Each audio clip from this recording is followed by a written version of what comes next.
بسم الله الرحمن الرحيم. الحمد لله رب العالمين، وأفضل الصلاة وأتم التسليم على سيدنا محمد وعلى آله وأصحابه والتابعين ومن تبعهم بإحسان إلى يوم الدين. سبحانك لا علم لنا إلا ما علمتنا إنك أنت العليم الحكيم. رب اشرح لي صدري ويسر لي أمري واحلل عقدة من لساني يفقه قولي ولا حول ولا قوة إلا بالله العلي العظيم آمين. أما بعد، فالسلام عليكم ورحمة الله وبركاته. Yang berusaha, barisan ahli jawatan kuasa yang dikasihi Tuan Imam, tak imam lah, yang dikasihi kepada seluruh para hadirin dan hadirat, muslimin dan muslimat, mudah-mudahan Allah merahmati pertemuan kita.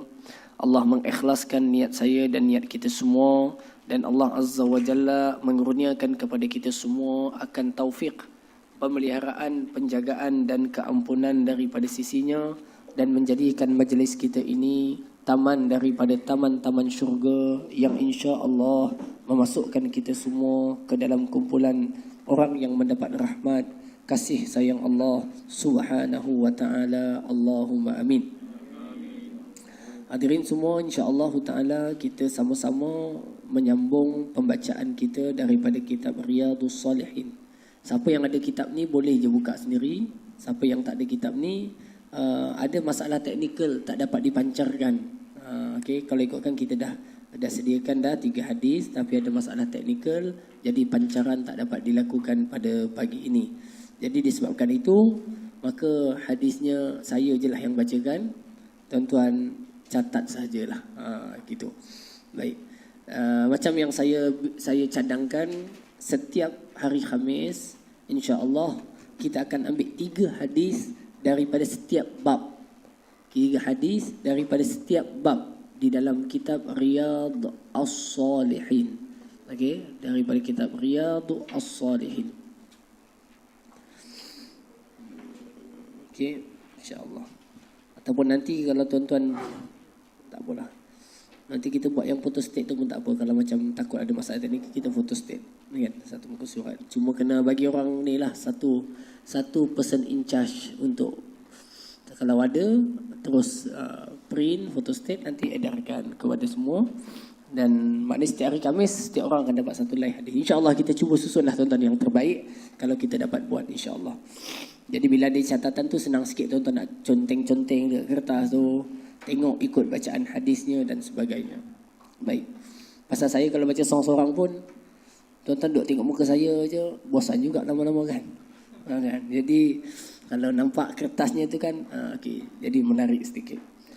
Jadi insya-Allah kita tengok di dalam Babut Taubah. Tajuk kita hari ini daripada kitab Riyadhus Salihin, kita memilih daripada bab Taubah. Okey, Babut Taubah, iaitu bab pada menceritakan atau membicarakan tentang taubat.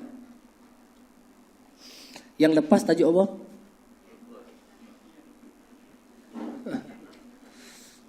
Yang lepas tajuk niat ataupun ikhlas, ya, perintah untuk kita ikhlas atau mempunyai niat yang baik.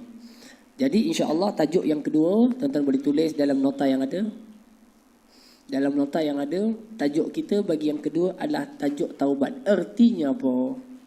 Orang yang soleh, yang pertama dia selalu memastikan dirinya itu niatnya ikhlas. Kan yang lepas kan?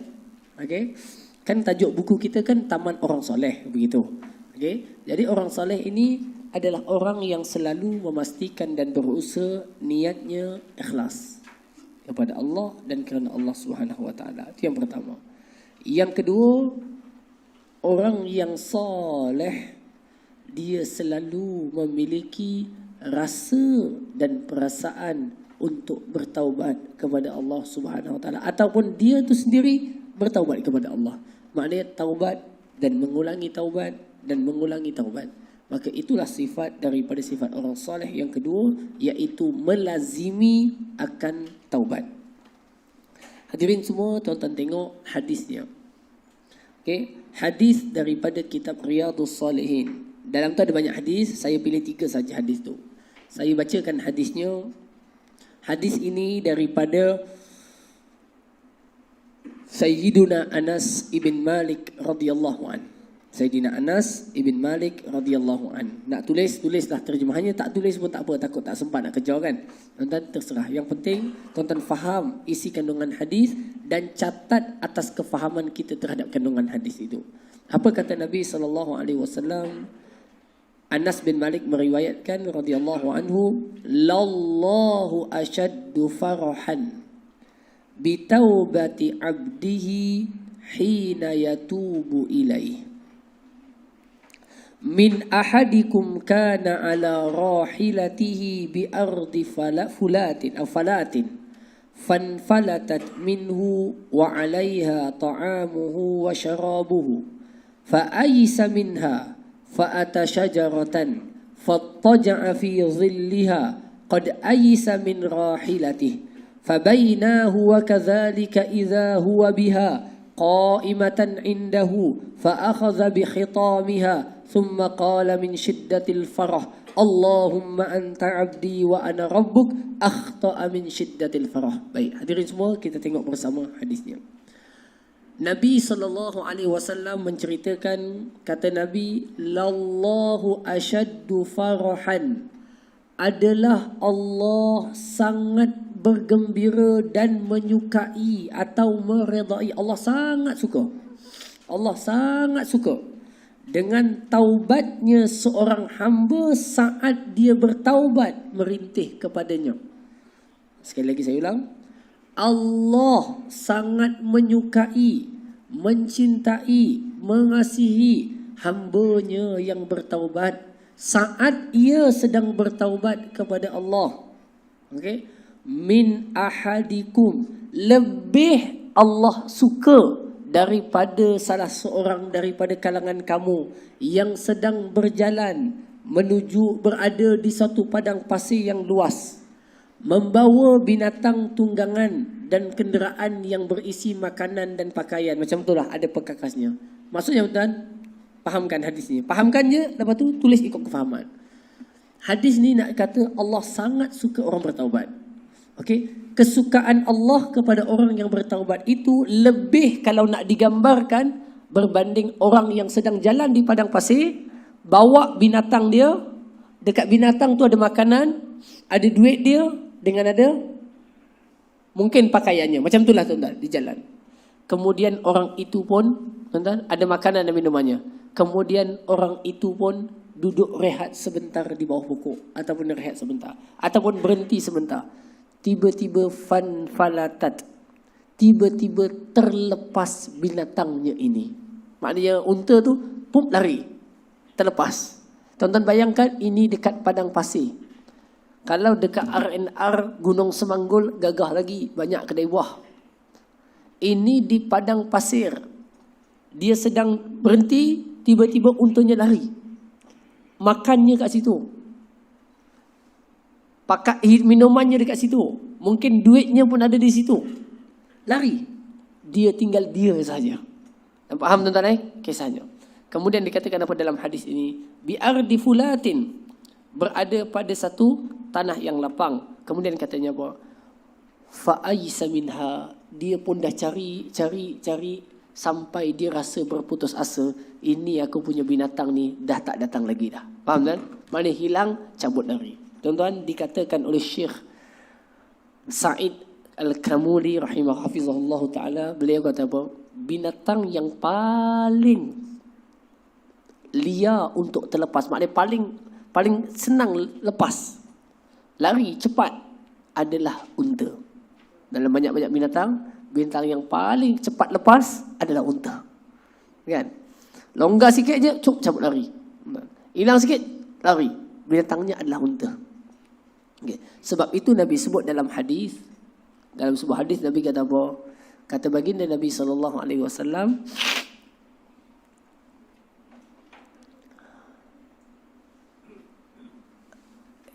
lari atau hilangnya Al-Quran daripada diri seseorang itu lebih cepat daripada hilangnya unta.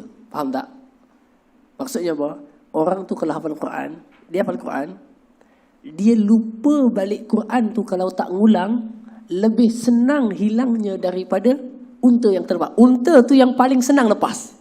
Tapi orang yang ingat Quran lebih senang lepas kalau dia tak ikat betul-betul lebih daripada unta yang terlepas. Tak percaya?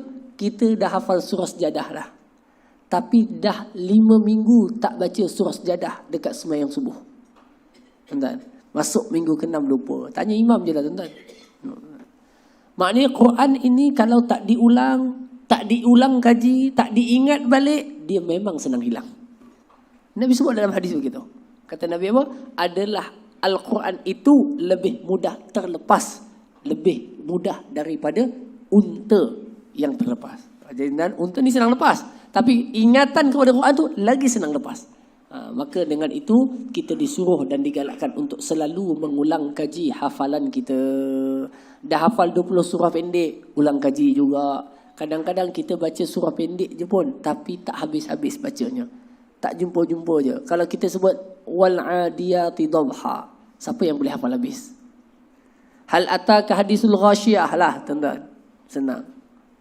Was sama'i dzatil buruj. Kadang-kadang tuan-tuan, saya sendiri pun baca Iqra bismi rabbikal ladzi khalaq, tak jumpa hujung. Boleh jadi tuan-tuan, pernah berlaku. Kan sampai bawah tu tertukar dengan surah yang lain. Itu boleh berlaku. Menandakan, memberikan makna bahawa tuan-tuan, Quran sangat mudah terlepas kalau tak diikat dengan kemas di dalam. Sebab itu tuan-tuan tanya budak-budak yang sekolah tahfiz. Yang susah ni nak hafal Quran ke nak ulang Quran? Jawapannya boleh kata sekata semuanya. Iaitu mengulang Quran untuk ingat balik yang dah dihafal lebih payah daripada tambah hafalan yang baru. Okey? Ini Quran. Baik, saya sambung lagi seterusnya. Binatang yang paling cepat terlepas adalah unta. Sampai bila binatang tadi hilang, dia pun dah putus asa. Dia kata tak balik lagi dah binatang aku ni. Makanan, minuman pun ada kat situ. Lalu dia pun duduk di bawah pokok. Nyandor sekejap, baring sekejap. Nak buat apa? Nak jalan makanan tak ada. Nak teruskan minuman tak ada. Jadi apa yang dia buat? Dia duduk. Okay? Duduk. Putus asa dah. Cari tak jumpa je. Duduk bawah pokok, nyandar. Bila duduk nyandar, tiba-tiba, tuan-tuan, fabayyina huwa kadzalik iz huwa biha qa'imatan indah. Dia duduk baring sekejap. Tiba-tiba dia buka mata, tuan-tuan, dia tengok unta tu ada dah kat depan dia. Baik, tuan-tuan cuba bayangkan perasaan orang itu. Apa perasaan dia? Gembiranya macam apa je? Yalah, gembiranya macam apa nak digambarkan itu? Apa abang ni kata dan macam baru kahwin punya gembira. Nah, okey. Gembira sangat, tak terkata. Hadis ini menggambarkan kegembiraan lelaki ini, tuan-tuan. Dia pun tengok, ada balik semula. Tengok makanannya ada, airnya ada. Dia cepat-cepat pegang tali tadi. Supaya tak hilang lagi. Sampai dia punya gembira, tuan-tuan. Dia pun nak puji Allah. Kan nak puji Allah. Gembira sangat. Rezeki datang balik. Dia punya gembira tu. Sampai dia terkata. Hadis ni sebut. Allahumma anta abdi wa ana rabbuk. Ya Allah, engkaulah hambaku dan aku Tuhanmu. Faham tak? Dia cakap bukan sengaja. Dia punya gembira tak tergambar. Sampai dia kata. Ya Allah, engkaulah hambaku dan aku Tuhanmu. Dekat sinilah ulama keluarkan hukum. Orang yang nyanyuk, kalau dia cakap-cakap yang tak baik, itu tak ada dosa bagi dia. Faham tak? Okey. Dia kata, aku tak nak baca Quran, aku tak nak sembahyang. Tapi dia nyanyuk. Sama macam orang ni. Dia punya gembira sampai hilang pertimbangan akalnya. Lalu dia pun kata, ya Allah, engkau hamba aku Tuhanmu. Kalau ikut ucapan ni syirik.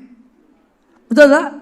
Tapi kerana dia bukan dalam pertimbangan akalnya. Tuan-tuan, lalu dia mengatakan seperti itu. Tapi hadis ni nak gambarkan orang ni sangat gembira. Tak tahu tuan-tuan nak kata sangat tu macam mana punya sangat. Hadis ni kata apa? Tetapi Allah lebih suka dan gembira dengan taubat seorang hamba lebih daripada orang ni. Faham tak? Jadi hadis ini memberikan satu motivasi kepada kita. Apa dia? Jangan jemu dalam mengulang taubat kalau kita telah pun terjatuh kepada dosa yang bukan kita sengajakan untuk bermain dengan taubat itu. Buat lagi. Jatuh lagi. Buat lagi. Jatuh lagi. Buat lagi. Hadirin semua, ini adalah sifat orang soleh. Jangan sampai syaitan pedayakan kita. Dia kata, kamu ni dulu dah buat, taubat lagi. Lepas tu buat lagi, taubat lagi. Kamu nak main-main dengan Tuhan. Akhirnya orang tu kata, udahlah, tak payah taubat lah. Maka saat itu, orang itu telah terjerat dengan bisikan syaitan. Untuk dia tidak bertaubat. Sedangkan taubatnya itu lebih disukai Allah Azza wa Jalla daripada lelaki yang kehilangan binatangnya tadi. Boleh faham tuan-tuan? Dia punya petunjuknya. Jadi apa pelajarannya? Pelajarannya adalah apa tuan? Terus bertaubat dan terus bertaubat dan terus bertaubat. Baik. Ya. Ada siap cakap disedol, lepas tu dia betulkan balik semula. Macam itulah agaknya tuan-tuan. Tapi ni Nabi ceritakan gambaran orang tersebut. Allahu'alam. Kan? Dia kata akhta'a min syiddatil farah. Hadis ni sebut apa? Orang itu tersalah cakap sebab terlalu gembira. Macam itulah tuan-tuan. Okey. Macam tuan-tuan jumpa cucu kan. Gembira sangat tengok cucu balik. Dah 3 tahun tak balik. 3 bulan tak balik tuan-tuan. Tengok dia kata main dekat ayah. Ayah pula tibanya. Bukan ayah, atuk. Tapi salah cakap tuan-tuan. Tukar. Punya gembira sangat lama tak nampak cucu. Jadi atuk tu tukar kepada ayah. Macam tuan-tuan. Jadi dia faham tuan-tuan? Dia tak boleh nak fikir dah. Akal dia tak stabil dah waktu tu. Pasal emosinya sangat berbeza. Boleh je Mahfuz? Okey.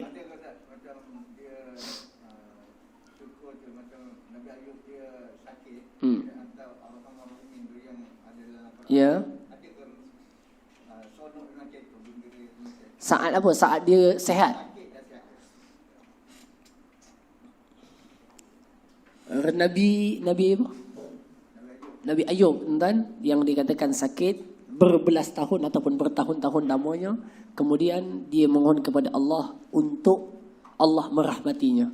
Dalam ayat Quran tu dia tak sebut minta kepada Allah disembuhkan. Tapi dia cuma adukan kepada Allah, ya Allah, aku ditimpa kemudaratan, Engkau Maha Penyayang dan Pengasih. Dah tu je. Tuan-tuan. Tapi faham daripada makna tu sebut, tapi dia tak sebut direct sembuh. Kenapa tuan-tuan? Nabi Ayub kata, macam mana aku nak minta Allah kesembuhan sedangkan waktu aku sehat lebih panjang daripada waktu sakit. Faham? Dia malu nak minta sembuh. Sebab setakat dia hidup, yang sehat itu lagi banyak bertahun-tahun banding sakitnya. Kita kan terbalik tuan. Kita baru 3 hari sakit. Tuan-tuan, mengeluh sampai ke Facebook, Instagram, WhatsApp, semuanya mengeluh. Baru 3 hari, sedangkan 30 tahun hidup segar, bugar. Ya memanglah, kan kita suruh ikut Nabi. Tak nak ikut Nabi, nak ikut siapa je, kan? Itu nak ceritanya adabnya. Bukan saya kata tak boleh, tuan-tuan. Maksudnya adabnya Nabi itu sangat tinggi kepada Allah. Dia tak minta direct, ya Allah sembuhkanlah. Kerana dia kata malu nak minta sembuh sedangkan itu. Tapi bukan salah minta sembuh. Okey, sebab Nabi ajarkan doa-doa untuk kita diminta kesembuhan. Allahumma rabban nas azhibil ba's ishfi antas syafi. Nabi ajarkan begitu. Ya Allah, berikan kesembuhan, Engkaulah yang Maha menyembuhkan. Okey. Baik, maknanya minta sembuh harus. Cuma ini makam kedudukan yang tinggi. Seorang yang melihat rahmat Allah dan nikmatnya, dia rasa malu kalau nak minta sembuh. Okey, sedangkan waktu sehatnya itu jauh lebih panjang. Selesai. Baik.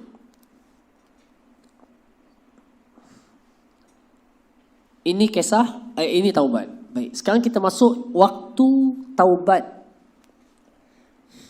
yang valid untuk seorang itu diterima taubatnya. Bila? Riwayat daripada Abdullah bin Umar bin Al-Khattab radhiyallahu anhu. Abdullah bin Umar bin Al-Khattab radhiyallahu anhu. Katanya apa? Innallaha yaqbilu taubata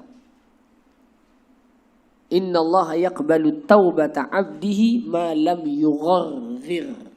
Sesungguhnya Allah menerima taubat hambanya selama roh ataupun nyawanya tidak melepasi kerongkongnya. Sekali lagi, sesungguhnya Allah menerima taubat hambanya selama nyawanya tidak sampai ke kerongkongnya. Faham tuan-tuan? Orang yang nak mati, nyawanya dicabut, ditarik. Ya Haji Mahfuz, pelan-pelan daripada kaki hilangnya, naik sampai ke lutut, naik sampai ke peha, naik sampai ke pinggang, naik sampai ke perut, naik sampai ke dada, sampai ke kerongkong.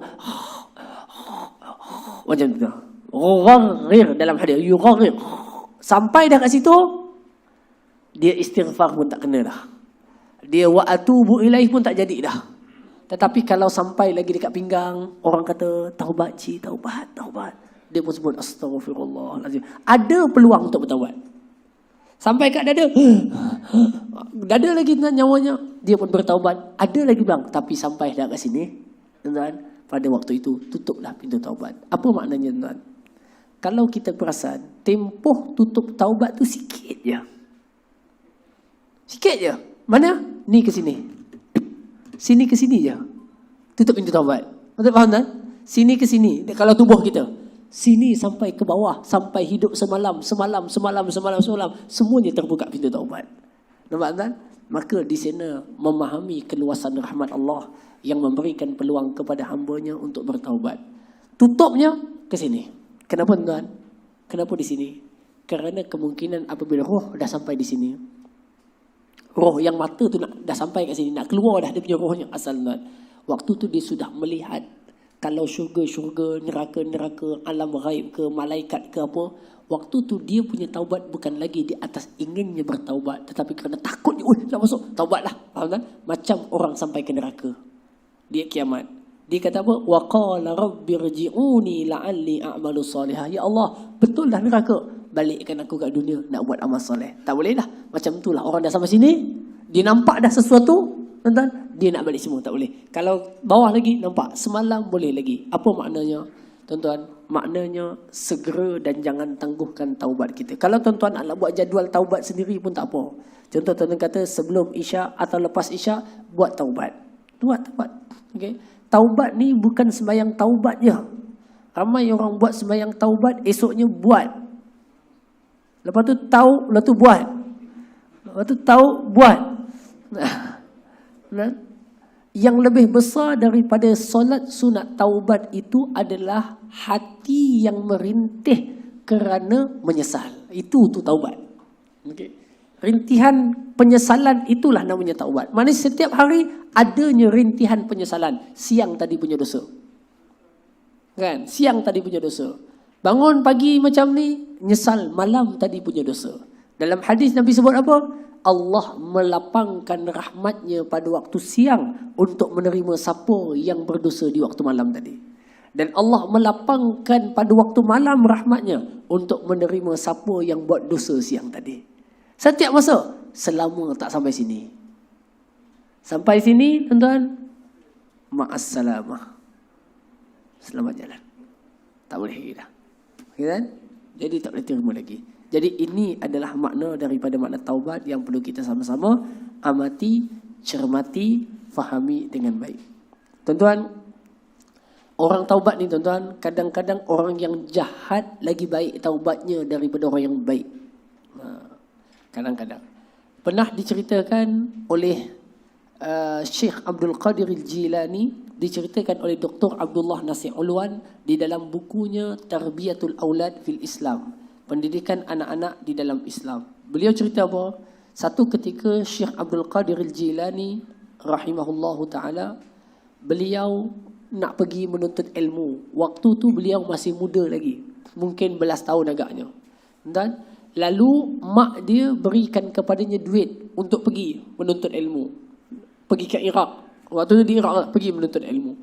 Dia bagi duit yang ada 4,000 dinar. 4,000 dinar ni berapa tuan-tuan? Satu dinar katalah 7 ke 8 ringgit. 4,000 Haji 4 kali 7, 7 kali 4, 28,000. Budak bawa duit 4,000 dinar untuk pergi menuntut ilmu, buat beli makanan, buat tempat tinggal, buat apa. Budak lagi. Itu ibu kepada Syekh Abdul Qadir Al-Jilani. Dia pun keluar pergi menuntut ilmu, jalan. Bersama dengan rombongan orang yang musafir lah. Maknanya orang ni nak pergi sini meniaga, yang nak pergi, dia ikut sekali dalam satu rombongan. Di dalam perjalanan rombongan itu, sampai ke tengah jalan, perompak tahan di tengah jalan. Tapi sebelum dia pergi, apa nak sebut? Mak dia pesan kepada dia. Dia kata, Abdul Qadir, janji kepada ibu, kamu pergi ini jangan sekali-kali bercakap bohong. Jangan sekali-kali cakap bohong. Dan dia pun ambil janji mak dia itu. Tu je pesanannya. Jangan cakap bohong. Nah, dia pun keluar berjalan. Dalam perjalanan, perompak tahan rombongannya tadi. Dan biasalah tuan-tuan, perompak ni dia malas. Dia kata dalam tu bawa apa? Dia kata orang lain mungkin sebut tuan-tuan, dia kata ini gandum contohnya. Orang bawa ini ada sedikit dirham. Sampai kepada budak ni, perompak pun tanya, kamu bawa apa? Dia kata saya bawa 4,000 dinar.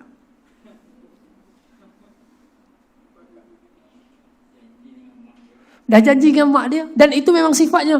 Tak berapa, 4,000 dinar. Tergelak-gelak ketawa sakan perompak ni tuan-tuan. Dia kata ada ke budak cakap kat kita ada 4,000 dinar. Kalau ikut tuan-tuan, dia dah selamat dah. Kawan tu terus berjalan. Tengok.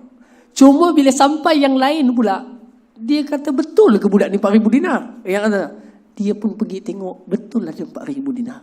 Bawa budak ini, Syekh Abdul Qadir Al-Jilani, waktu dia muda kecil, bawa kepada ketua perompak, bosnya tuan-tuan, yang duduk mantau daripada jauh. Tengok kawan-kawannya pergi ambil barang, dia duduk dekat tepi jauh. Dia pun datang, dia bawa. Dia kata, bos, tuan, budak ni, bila kita tanya dia bawa apa, dia cakap dia bawa 4,000 dinar. Betul ada 4,000 dinar. Terkejut bos ni, macam mana budak